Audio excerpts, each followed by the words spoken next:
That is so sweet. Thank you. I'm Paige. I'm an alcoholic. Hi, Paige. And it really is a privilege to be here with you guys today. And what an honor to be able to be asked to be of service in Alcoholics Anonymous. And my experience is by the time I got here, I wasn't being invited to many places. You guys know I had, security was asking me to leave, that sort of vibe. And yeah, you were talking about the magic that is this book, Alcoholics Anonymous. So when I'm asked to do a talk, I'm asked to share my experience, strength, and hope. But one of the ways that I found a love for sharing my experience, strength, and hope is through a format that is known as the Big Book Bounce Around. And if you're like, I have never heard of that before, it's because I made it up. Yeah. And so if you have your book to hand, amazing. If you don't worry about it. I'm going to do all the reading, so you're not going to miss anything. But where I feel called to start today is in the doctor's opinion. Yeah, in the doctor's opinion on page XXX. And it might be a little tricky to find, but page XXX. And it's right after the 5 different types of drinkers. You see, I don't know about you. I'm going to stall a little so you guys have time to find it, because it's tough when I kick it off with Roman numerals. But I don't know about you, but when I came to Alcoholics Anonymous, I came with a whole lot of andas. You guys know what I'm saying? I'm an alcoholic anda. I also showed up with a whole lot of yeah buts. I'm an alcoholic, yeah, but he's worse than me. Yeah, but I'm young. Yeah, but I've got outside issues. Yeah, but. And I would do this thing, and I know you lovely women at Thursday Night Ladies would never do this, but it's a thing that I would do, and it's called judging the speaker. Yeah, you guys wouldn't. And I would listen to some jerk like me natter on, and I'd think, whoa, I'm not as bad as her. And the next person that would share, I'd think, wow, I'm way worse than that guy. And I was looking for all the ways I didn't fit in, and all the ways I didn't belong, and all the ways I wasn't like you. And, I had that thing where I desperately did not want to be an alcoholic, but I also desperately wanted to belong. I'm pulled in those 2 directions, and I can't live life, and I can't function, and I don't know what is wrong with me, and I'm comparing the adventures, I'm comparing the consequences. But we have 2 symptoms to diagnose alcoholism. So on page XXX, I did give us some time to find it if we were looking, right after the 5 types of drinkers, it speaks of the first symptom that I can use to diagnose my alcoholism. And it's a bottom full paragraph. It says, all these and many others have one symptom in common. So all these types of alcoholics, one symptom. It says they cannot start drinking without developing the phenomenon of craving. This phenomenon, as we have suggested, may be the manifestation of an allergy, which differentiates these people and sets them apart as a distinct entity. Now, I heard about the allergy thing, and I was like, no, it can't actually be that. But you see, an allergy is very simply an abnormal reaction. And I'll share with you what the abnormal reaction that I have to alcohol and what it looks like in my life. See, the first thing that is abnormal, and this doesn't make me an alcoholic, but it's helpful to know that it doesn't happen to non-alcoholics. You see, I take a drink of alcohol, and I experience this. Yeah, you guys know. We might have some drunks in the room, See, I take a drink and I experience, I take a drink and I experience relief. I experience release. I experience a solution to my life. The screaming that is coming from the depth of my soul, it quiets down and I'm comfortably numb and I can be okay. You guys know what I'm talking about? That does not happen to non-alcoholics. I don't know what happens, but they don't take a drink and they're like, all my problems are solved. I think they just, I don't know, get a buzz and go watch the sports or something. I don't know what they do, right? But here's the thing. If that was the only thing that was abnormal about me as an alcoholic, I wouldn't be here. Because I'd be out there doing that. Because it worked. It worked. Alcohol worked. Alcohol was a solution in my life. But you see, this is what we're talking about when we speak about the allergy. This never happens to non-alcoholics. See, I take a drink and I experience, and it's like a little switch that goes off in the back of my head. And it tells me more. Mm-hmm. Yeah, you guys know. And wouldn't you know it, the more I drink, the louder that more gets. See, I don't know about you, but I take a drink and that drink demands a second. And that second drink insists on 4. And the 4th drink is screaming at me until I've had 8. And the 8th drink will not relent until I've had 16, and so on and so forth. You see, I start to drink and I cannot control the amount that I take. You see, I start to drink and I cross these lines in the sand I said I would never cross. I do these things I said I would never do. My life becomes one that is absolutely unrecognizable to somebody like me. Now, again, if you're like me, you're like, no, hold on. I remember this time back in 84. I was born in 88, so don't do the math. But back in 84, back in 06, or back in 2012, or back in 2020, when I had 3 drinks and went home and my pants were dry and everything, you know? You see, we remember those times, but if you go to a non-alcoholic and you say, can you remember a time where you went out and you had 3 drinks, they will tell you every time. And if you want to ask them, get a little personal, you ask them to tell you one of their drinking stories. Oh, bless their heart. Oh, bless their heart. It's a time they got a little tipsy at Halloween or New Year's. Oh, bless them. But you see, my experience as an alcoholic is that more often than not, that allergy set off. More often than not. And when it did, I couldn't tell you when it was going to happen. Now, again, you might be saying, man, I still don't know if it is an allergy. Let me explain that it is an abnormal reaction. And it does not happen to me with any other beverage. See, my stomach, it stopped handling coffee a couple years ago. I really only share that with you so that you have sympathy for me, because it sucks. Earl Grey tea, it's not the same. And see, I start my mornings with prayer. I start my mornings with meditation. And then I have a cup of Earl Grey tea. But not once in my life have I ever gone a 3-day Earl Grey tea bender. Not once have I had a cup and another and another. Not once have I drank all the tea in the house and scrounged through the pantry, found a box of chamomile, ripped it open and snorted it, because it's got to be the same. I just have a cup of tea, right? And you see, that allergy, it takes me to places I don't want to go. It causes me to do things I don't want to do.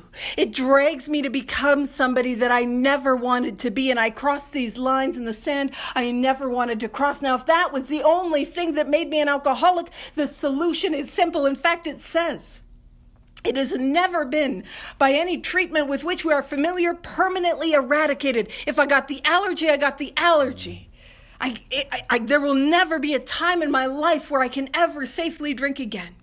It says the only relief we have to suggest is entire abstinence. So if I have any experiences of my life of the allergy where I started to drink and I lost control, what that means is I have this thing, and what that means is that I can never safely drink again. But if you're here today, you probably know that that is not possible for an alcoholic. You see, let's take a big old bounce. Let's pop over to page 37. If you got your book with you. And if you don't worry about it. I can reach one. I didn't bring my book. That's fine. There's 2. Bring your books. Anybody want one? You don't want one? I hear it's what all the cool kids are doing, and that never got us in trouble before.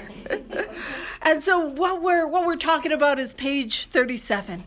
And it's the second full paragraph on page 37. It says, you may think, and don't worry, it'll take me a bit to get there. You may think this is an extreme case. Now, what the case that we're talking about, is our friend Jim. Oh, he got a case of the suddenlies. Anyone here have a case of the suddenlies? You're out there living your life suddenly, right? That's what we're talking about. And he had the suddenly that said, if I put whiskey in my milk, it couldn't hurt me on a full stomach. I know, I had that. I'm like, ew, gross, it curdled. I judged the heck out of our boy Jim. And then I forgot, there's a lot of alcoholic beverages with milk in them. Like Kahlua, White Russians, it's a thing. But let's be real. What was I grossed out about? It was the milk. It wasn't the whiskey. You guys know. But it says to us, it is not far-fetched for this kind of thinking, not this type of drinking, but this type of thinking has been characteristic of every single one of us. And so what we need to look for is, do I have this type of thinking? And the thinking I'm going to describe is going to be the obsession of the mind. It says, we have sometimes reflected more than Jim did upon the consequences, but there was always the curious mental phenomenon that parallel with our sound reasoning, there inevitably ran some insanely trivial excuse for taking the first drink. Our sound reasoning failed to hold us in check. The insane idea won out. The next day we could ask ourselves in all earnestness and sincerity how it could have happened. And you see, what happens is I burn my life to the ground. I come to the morning after, and because Thursday night ladies, you guys are classy, I will tell you that I scrape myself up off the bathroom floor. Deanie, the truth is I was behind the dumpster more often than not. But I scrape myself up off the bathroom floor. And with everything that is in me, I say, I'm never going to drink again. And I mean it. I mean it. And as soon as I put down the drink, a race begins. Have you ever heard Alcoholics Anonymous? It's not a race? Uh-oh, that's not true. It's a race. Now, I'm not, bless you. I do that when I do talks on Zoom too. I'll see somebody in the square go sneezing and I'll be like, bless you. I'm the worst. But I put down the drink and a race begins. And it is not a race between you. It is a race between the inevitable thought that takes me back to the first drink. You see, I put that drink down, bang. And it's like, imagine that there are two cars that are running this race. And the one car is think Fast and Furious, or whatever. I have a bunch of metaphors for it. But the one car is my sound reasoning, my sane thinking, and that is, I don't want to drink again. I want to stay sober. I have to stay sober. I need to stay sober. I want the life that sobriety gives me. I'm going to play the tape to the end. I'm going to think of the consequences. I don't want to do it. And if I burn my life to the ground badly enough, man, that thought, it'll have a head start. It'll be out a couple laps. But what it is up against is the insane thought. And the insane thought looks a little something like, this time will be different. Nobody will ever know. I'll just go out and have 3 drinks. My problem was drinking with those PPGers, but I'm at Thursday Night Ladies and you guys are classy. It'll be different this time. I love it. It's the classy that's getting you. I love it. Oh, yeah. And it looks like this place is going to be different. It looks like my problem is the outside issues. I can take a drink. It looks like if you're going through what I was going through, you'd have to drink too. It looks like I'm going to kill myself anyway, so why don't I take a drink? It looks like a thought that is on me all day. Take a drink, take a drink, take a drink, take a drink, take a drink until whatever little willpower, and I got willpower in areas of my life, but not in this one. Whatever willpower I could muster is inevitably eroded away by the attrition of the mental obsession, and I take that drink. But it also looks like what happened to Jim, a case of the Suddenlies. I'm out there living my life, and I have a drink in my hand, and I almost don't know how it happened. And you see, the obsession of the mind, that vehicle in my life, that thought in my life, it's got turbo boosters. It's got nitrous. And it's not a matter of if I drink again. It's a matter of when. You see, it doesn't matter how far ahead my sane thought is. Doesn't matter the head start. Man, if it gets bad, I got a head start on it. But that insane thought is coming. And that is a step 1 experience. It's that idea. It is not the idea that simply I can never drink again. That is a part of it. And I need to be convinced of that. But more importantly is the idea that I can never, ever safely drink again, and I will. Now that first drink is inevitable, and it is imminent. And it is coming, and imminent means it is going to happen sooner than I think it will. And that is alcoholism. And the first step experience is that concession that I'm in trouble, that there's nothing that I can do to put between me and that first drink. I got nothing. And I'll be honest with you guys, I did not try everything, but everything that I tried failed. Everything that I tried to put between me and the first drink was not sufficient for permanent, contented sobriety. Let's take another little bounce around because I'm in the vibe. I'm in the mood. And it's okay if you're like, I'm not feeling the vibe. That's also okay. So let's go to page 59. And the reading, how it works. And this is probably a familiar reading. We read it at almost every meeting. And we're going to have a look at the first full paragraph where it says, half measures availed us nothing. Now, we talk about that a whole lot in the rooms, don't we? Where it's like, half measures, we joke about it. But what does half measures really mean? Half measures mean nothing less than a spiritual awakening, a spiritual experience that I grow and I will drink again. Doing some of this gets me drunk. Sitting on a 4-step gets me drunk.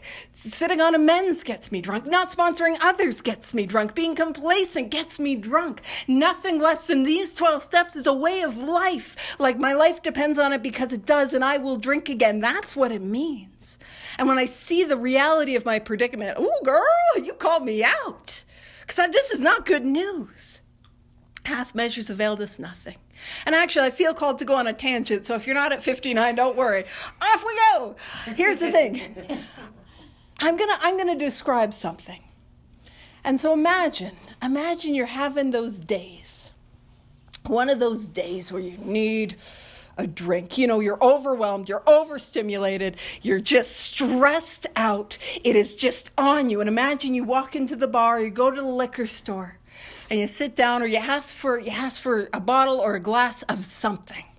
And imagine that the liquor store owner or the bartender, what they did was they explained to you the effects of alcohol. Imagine that they said, well, when one imbibes upon the alcoholic beverage, what happens is the liver metabolizes it in such a way that it produces an intoxicating effect in the brain. Do you get any relief? No. And I want to come to Alcoholics Anonymous, and I want to intellectualize this thing. But just like I needed a drink, I needed the experience of alcohol. I need the experience of a spiritual awakening. I can't get there through just thinking about it. And also, I'm going to describe something so you guys can let me know if you ever drank this way. So imagine you pull out a glass. I know you're classy, but I might have lost some of you right there. You put out a glass. And I love that you guys got coasters. Fancy. But you pull out a glass. And then you pull out a bottle of whatever your favorite liquor was. And you open it up. And you take off the cap and you pour it in the glass. And you pour it in. And you set it down, put back on the cap. I've lost more of you. You put it away. You go and you get some ice. You put some ice in the drink, and you give it a good stir. And you take a little sip, and then you set it down. I love it. And then you just start talking, about the weather or the sports, and you just let that ice melt. I have annoyed everyone in the room. I can feel it. No, none of us drank that way. Especially by the time we got here, we didn't drink that way. But that's how I want to approach Alcoholics Anonymous. You see, I want to approach Alcoholics Anonymous by just taking a little sip, taking my time. I don't want to do too much. I don't want to overwhelm myself. And if I drink in that way, what do I not get? I do not get the effect produced by alcohol. And I need an effect that is more powerful than the effect produced by alcohol. And we find that in Alcoholics Anonymous. And so what do I need to do? I need to go after these steps. I need to go after this course of action just like I went after the drink. And I'm not going to get the relief if I'm sipping. I got to be gulping this thing. I got to go after this thing. So half measures availed us nothing. We stood at the turning point. Now, at page 59, this is the turning point for our entire lives. And it is the turning point is the precipice, the edge of a cliff. Now imagine that I'm in the wilderness of my alcoholism. And I'm in the woods. And imagine there is a monster in the woods with me. And that monster is my alcoholism. That monster is the obsession of the mind, the thought that takes me back again and again to the first drink. And I'm terrified of this thing. And I start running and I try to hide. And I'll hide behind trees and I'll hide under logs and I'll do the best I can to hide. But it always comes and gets me and it takes a swipe.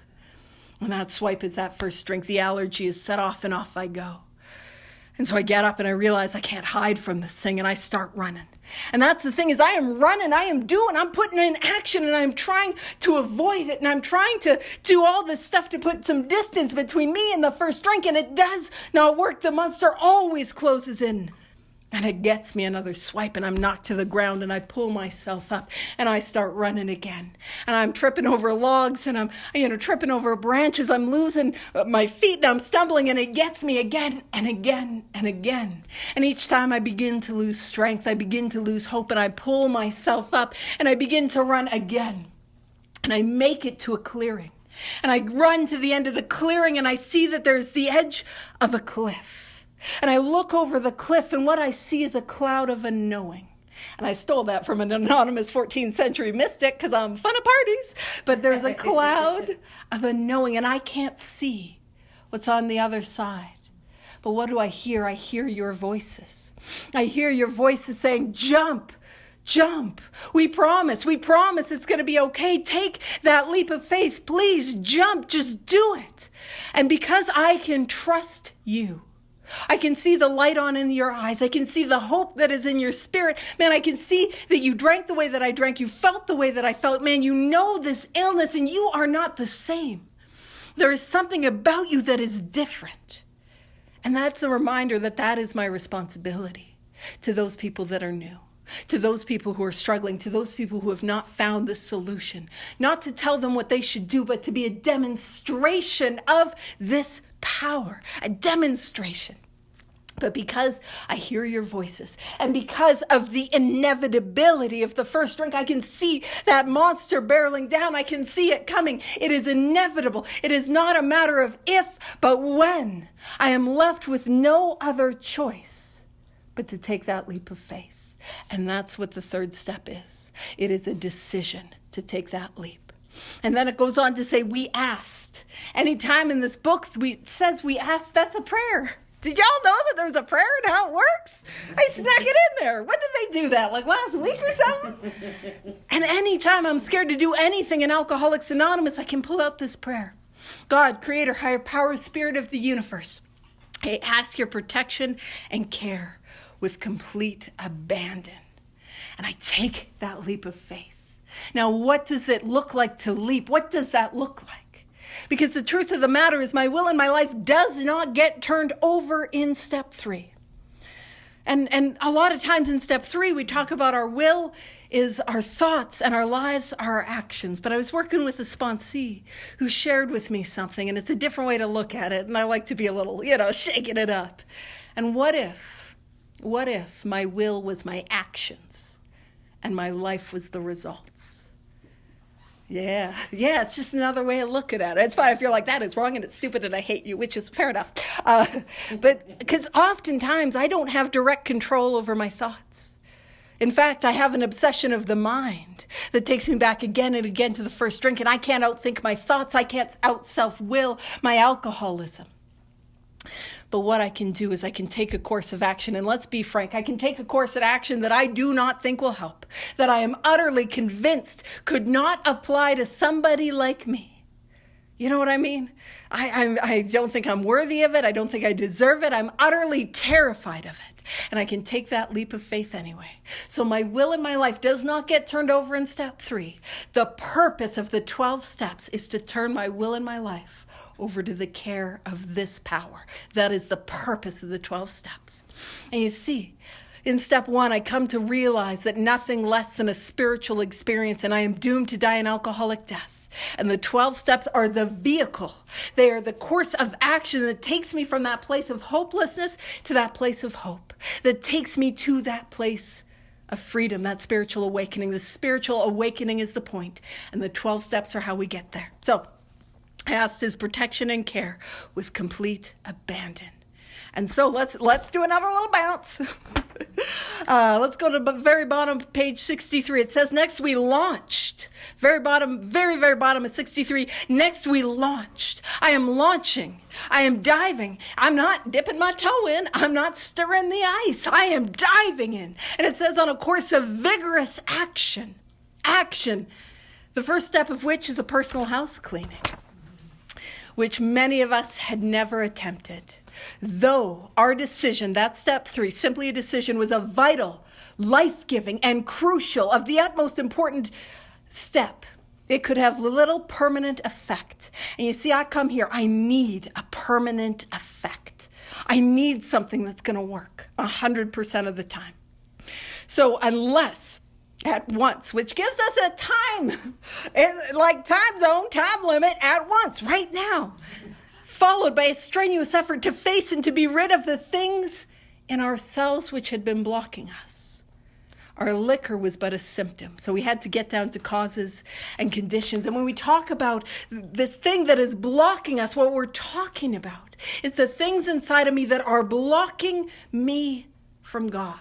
Higher power, creator, spirit of the universe. So if I'm at step 2, I'm at step 3, and I don't feel connected with God, of course not. I'm blocked. I'm blocked by my resentments. I'm blocked by my fear. I'm blocked by my shame. I am blocked, and I need a power greater than me to help me get unblocked. And I need a course of action to clear away the channel. And so that's what I do. I'm not doing amazing on time, but I'm going to do another metaphor. And I know, I'm doing my best. And you see, in step 4, I have this metaphor, and it's this idea of a house. And if you're picking up what I'm throwing down, what I will let you know is that inside each and every one of us is a spiritual house. All my metaphors are consensual. You can be like, no, thank you. But within each and every one of us is a spiritual house. And I want you to know that that house is good. That house is wonderful. Man, that house, you should see the property value on your spiritual house. In fact, it has been created. Man, it's better than a Frank Lloyd Wright house. It has been created by the most incredible, capital D, capital A, divine architect. Now, I'm not talking about your house anymore. I'm only talking about my house. You see, the problem is I'm a bit of a hoarder, It is bad calling TLC, calling the cameras. I am a hoarder. Now, I know none of you guys can relate to this, but in my spiritual house, I've got these things, and they're called resentments. I know, just me, I'm the only one. And you see, my resentments are like newspapers that are decades old and piled all the way from floor till ceiling. And as they're piled all the way from floor till ceiling, it blocks out the windows. And that light can't get in. And I'm sitting in this darkness. And then I got these things. I know, I'm the only one. And they're called fears. And my fears are like empty bottles and cans that are strewn all over the floor. I know none of us have any idea what that would be like. And you see, I can't move. I can't take a step without them clanging and clattering and sounding bigger and louder than they really are. And I know I'm the only one, but I've got this stuff, and it's called sex conduct. And it's a little like the dead cats behind the freezer. I know they're there. I can smell them. Also, I want to be very clear, no cats were actually harmed in the making of this metaphor. It is only a metaphor. All the cats are fine. I've had some people that are like, don't do that. No, they're fine. They're fine. And so what do?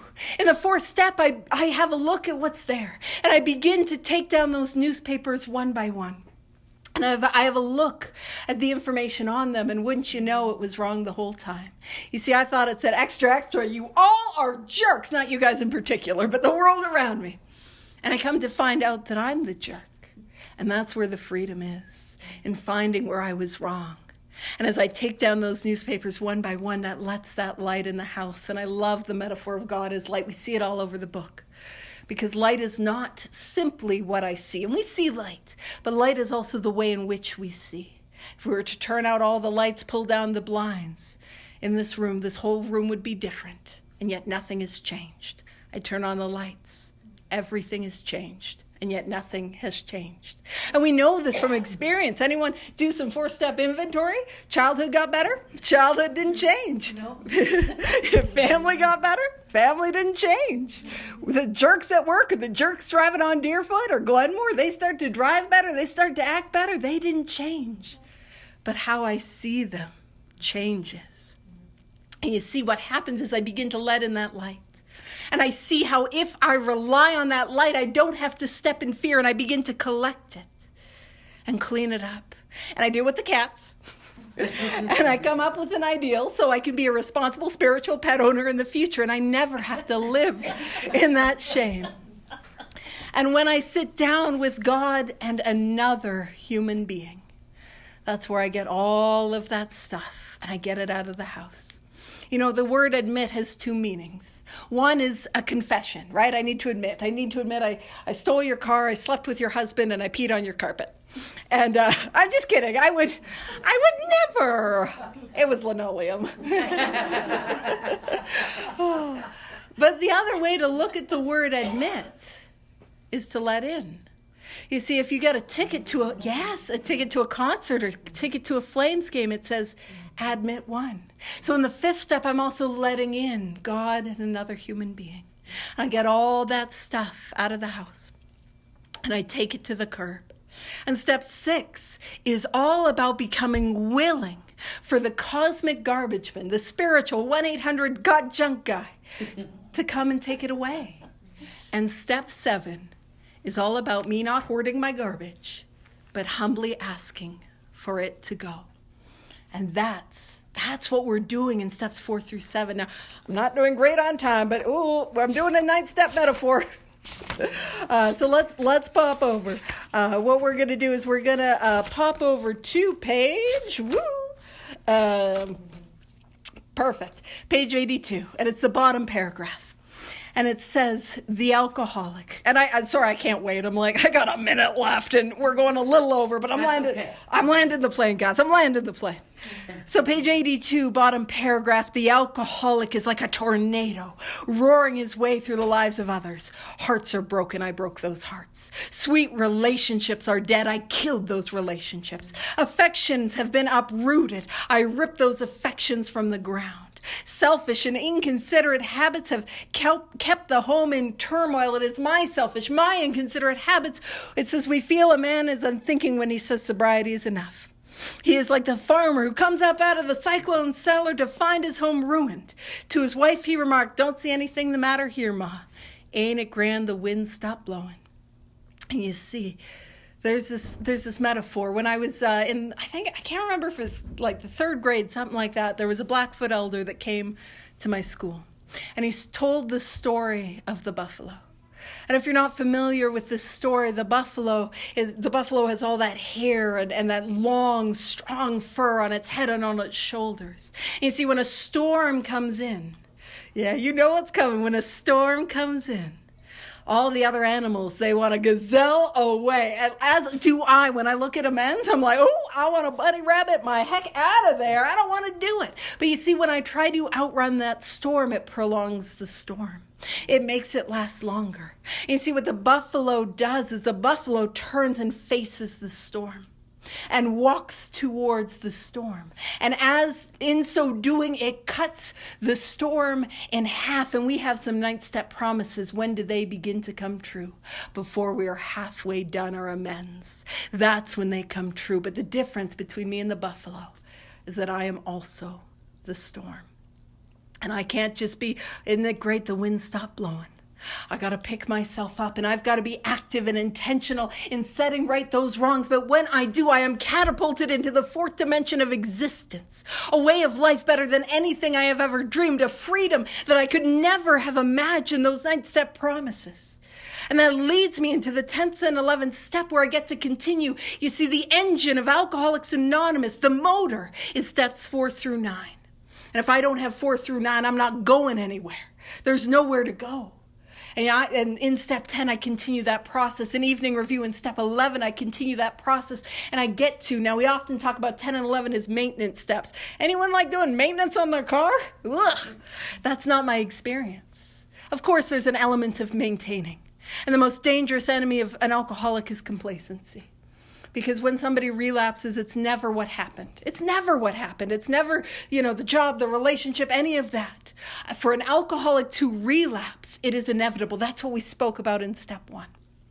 That's what we spoke about. So it is always, what did not happen?